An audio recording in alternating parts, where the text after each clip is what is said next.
যখন প্রশাসন নিজের কাজ ঠিকমতো করে না, তখন আইনকে নিজের হাতে তুলে নিতে হয়। এই কথাটা আমি কেন বলছি তা এই ভিডিওতে বুঝতে পারবেন। একটি লোককে আদালতের সামনে 200 থেকে 300 জন মহিলা মিলে চর মারতে মারতে পুরো মেরে ফেলেছিল। একজন তার যৌনাঙ্গ কেটে ফেলেছিল আর 70 বারের বেশি ছুরি দিয়ে আঘাত করেছিল। এই ভিডিওতে আপনারা জানতে পারবেন যে কি এমন ঘটেছিল যে 300 জন মহিলাকে পুলিশ আটকাতে পারেনি। ঘটনাটি কোর্টের সামনেই ঘটে, যেখানে হাজার হাজার পুলিশ উপস্থিত ছিল। এখানে আরও জানতে পারবেন সে একটি গর্ভবতী মহিলাকে ধর্ষণ করেছিল, তার সাথে খুব খারাপ খারাপ কাজ করেছিল। মহিলাটির শেষে কি অবস্থা হলো জানতে হলে ভিডিওটা সম্পূর্ণ দেখুন। চলুন শুরু থেকে শুরু করা যাক। 90 দশকের ঘটনা। মহারাষ্ট্রের নাগপুর জেলার কাস্তুরবা নামক একটি অঞ্চলে বাস করত আক্কু যাদব, যার ভালো নাম ছিল কালীচরণ। অপরাধের জগতে তার আশা রাজনৈতিক নেতাদের হাত ধরে, মানে রাজনৈতিক মহলে তার খুব ভালো পরিচিতি ছিল, যে কারণে সে কাস্তুরবা অঞ্চলটির 300 পরিবারের ওপর অত্যাচার চালাতো, লুটপাট চালাতো এবং নিজের দাদাগিরি দেখাতো।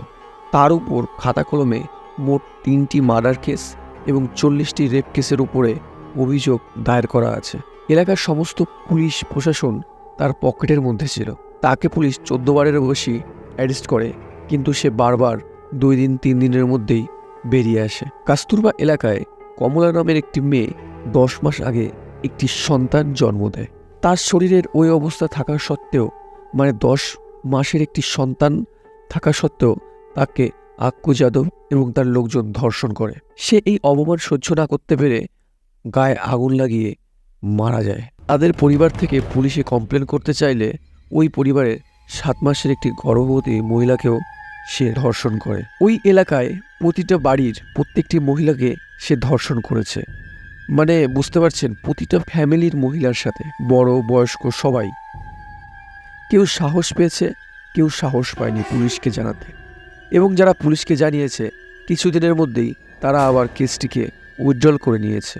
ওই গ্রামে একটি মেয়ে ছিল, উষা নারায়ণ। মেয়েটির জন্ম ওই গ্রামে হলেও সে পড়াশোনার খাতিরে বাইরে থাকতো সব সময়। সে বাড়ি আসার জন্য জেদ করতে থাকে, কিন্তু তার মা বাবা তাকে বলে যে না, এখন গ্রামের পরিস্থিতি ভালো নেই, তোমার আসতে হবে না।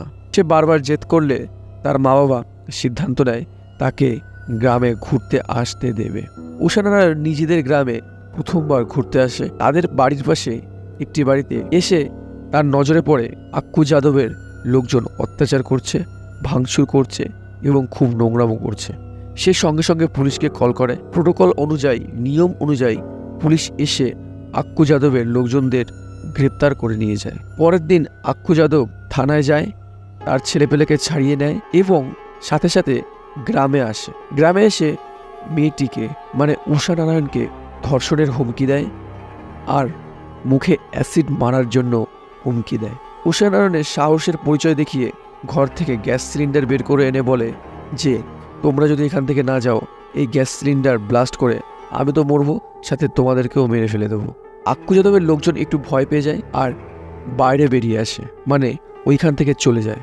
ঘটনাটি ঘটে গ্রামের সমস্ত লোকের সামনে। উষা নারায়ণকে দেখে গ্রামের সমস্ত লোকেদের মধ্যে একটু সাহসের উৎপত্তি হয়, সবাই একটু মোটিভেশন পায়।